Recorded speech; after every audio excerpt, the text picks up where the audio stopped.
যাতে অবশ্যই এনফুডটা শিখেন। আর আমরা এরকম কাউরে 100% সিউরিটি দিই না যে আপনি অফার লেটার আসবে জান থেকে কি বলছে যে আপনাকে 100% জাপানে গেলে জব দিয়ে দিবে। কিন্তু আমি আপনাদেরকে একটা কথা বলবো যে আমরা এখন থেকে যে ইনস্ট্রাকশনগুলো দেব আপনারা যদি মানেন তাহলে আপনাদের জব মনে করেন যে এইখান থেকে হয়ে যাবে। কীভাবে হবে? শুধু এনফোর পড়লে হবে না, এনফোরের পাশাপাশি কিভাবে নিজেকে এনফোরের রুলস রেগুলেশন, এন5-এর রুলস রেগুলেশন দিয়ে কিভাবে জাপানিজ ভাষায় কথা চর্চা করা যায়।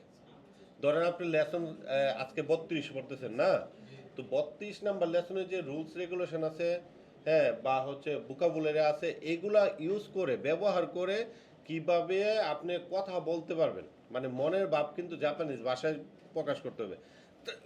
তার মানে এই না আপনি বইটা পড়ছেন আপনি সব পারেন মানে হচ্ছে আপনি সব শেষ, তাইলে কিন্তু ভাই আলটিমেটলি আপনি জিরো। এই যে যে ল্যাঙ্গুয়েজটা শিখতেছেন এটার মাধ্যমে কিভাবে কথা বলতে পারবেন এই জিনিসটা আপনাদেরকে চর্চা করতে হবে। করবেন কি না?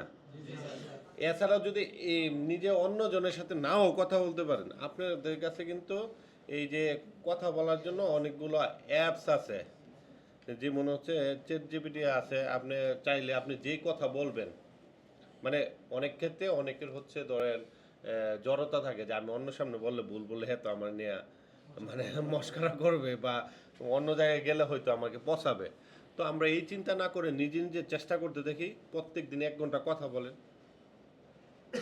যে আপনি বললেন যে হ্যাঁ সাননি সুইতে, হ্যাঁ হানাসি তাই দেশ, মানে জাপ সানের সম্পর্কে কথা বলতে চাই তাইলে আপনাকে বলবে যে কক্সবাজার নিচুইতে হানাসিতে দেশ, বা হচ্ছে যেমন হচ্ছে কুবে নিচুইতে হানাসিতাই দেশ, মানে কথার কথা যে আমি কুবে সম্পর্কে হ্যাঁ হ্যাঁ বলতে চাই বা জানতে চাই।